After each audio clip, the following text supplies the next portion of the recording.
We're back with Button and McLennan. Guys, the trade bait board has some heavy hitters. So we're going to run through three of the biggest names. I want you to tell us what you think of the player and then play matchmaker and give us your best fit.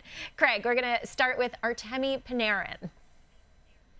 Well, to me, there's massive value in Artemi Panarin, not just with his on-ice productivity, but with an expiring contract. So you don't have to do those salary cap gymnastics to try to fit him in. And he would be a great fit in so many different areas. You think about teams that need scoring.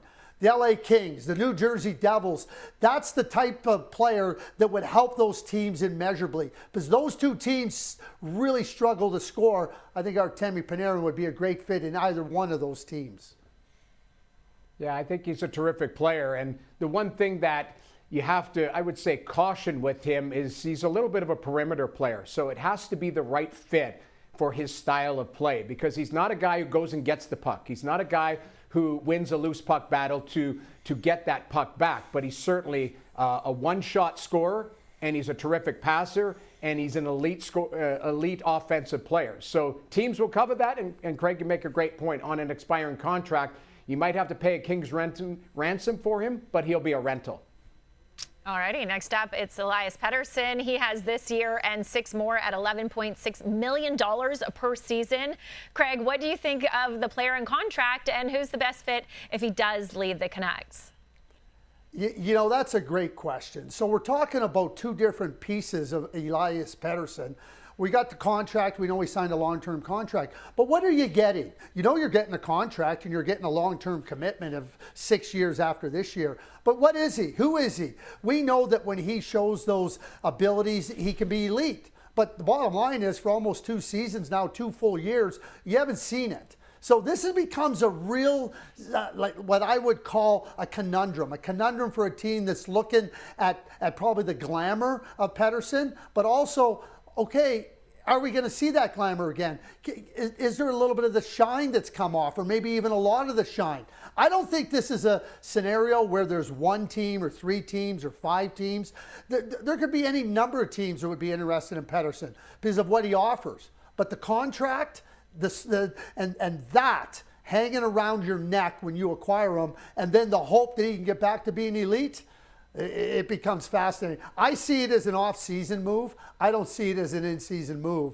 So that's why I'm not naming teams, but there would be a lot of teams that would be interested in talking to the Canucks about what it would cost to get him.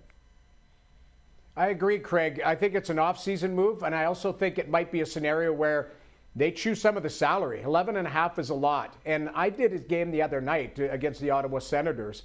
He's not an assertive player like he used to be. And I don't know if that's something, whether he's got to get stronger, if he's got to get in better shape. I'm sure he's in fantastic shape. But there's something about his game that has dropped off. And I know a lot of people point to Jonathan Huberdeau, where Huberdeau's game has changed and evolved. It's a lot different. He's not a 115-point guy, but he's still ultra talented. He's a good guy in the room, all of that type of stuff that in Calgary loves having him. But I think he's in a real weird spot within that organization right now. So I think if Vancouver's willing to eat some of his salary and make him a different, I guess, salaried player, if it's an $8 million player, I think there would be a lineup for teams that would want somebody who has that upside. But right now, you look at the contract and the way that the player is playing consistently, that's why it's prohibitive for, Pettersson and teams lining up for him right now. Yeah, okay, lineup of teams, but we won't name any right now. Let's now look at Steven Stamkos. He has this year and 2 more at $8 million per. Just like Pettersson, he has a no-move clause. Craig, what does Stamkos bring to the table, and who should try to land him? Give us a team. Well, okay. Oh, you need a team, do you? Okay, well, I'll get to the... Okay, you'll get a team. Don't worry. If you ask, you shall receive. When you think about Steven, and Steven now 20 goals. I mean, he's been a fantastic player in the league. Seems as the Nashville Predators have found their footing, so is Steven Stamkos. So where do I think he'd be a great fit? A fit where he can be the shooter that he is, the power play trigger guy. To me, that's the New York Islanders. They lost Kyle Palmieri. They're a good team, but they struggle to score, and they struggle specifically to score on the power play. So I would suggest that the New York Islanders could be a great fit for Steven Stamkos, and something that they're lacking, Steven Stamkos can bring.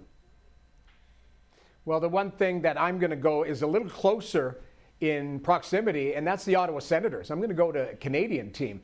And the reason being is if you look at the analytics, and it depends on which site you're on, but you go to SportLogic, to me, with the Ottawa Senators and their expected goals, they're near the top of the National Hockey League. So they generate a lot of chances. What they're lacking is a one-shot scorer.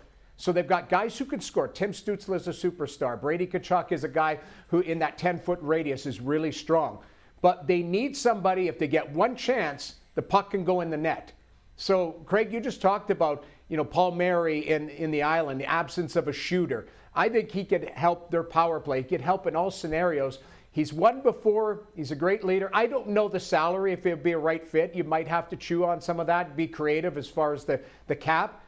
But I look at a team like the Ottawa Senators. If they're going to add to the depth of the group, they need somebody who's a pure scorer, a pure shooter. And that's why Steven Stamkos, I would link them to them, or at least on a wish list to have to add to that depth. Yeah, I think a lot of fans would love to see Stamkos come north of the border. And guys, just 50 more days until Trade Center. So can't wait to see who goes where.